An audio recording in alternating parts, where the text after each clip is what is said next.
ginawang mga improvement at yung pinaka-importante po, yung relasyon ng bawat isa, yung camaraderie ng isa din mas bagay ay talagang napaka-close niyo po.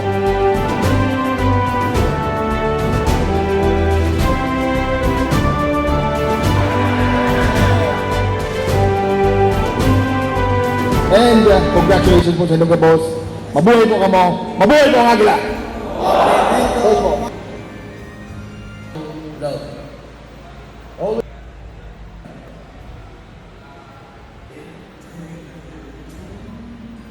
With the Eagles, delicadeza, and moral membership selection process. Thank you very much mga kuya, mga ate, for your kind understanding and being with us, united in our commitment and dedication to our beloved Eagles fraternity. Maraming salamat po. Mabuhay ang Agila.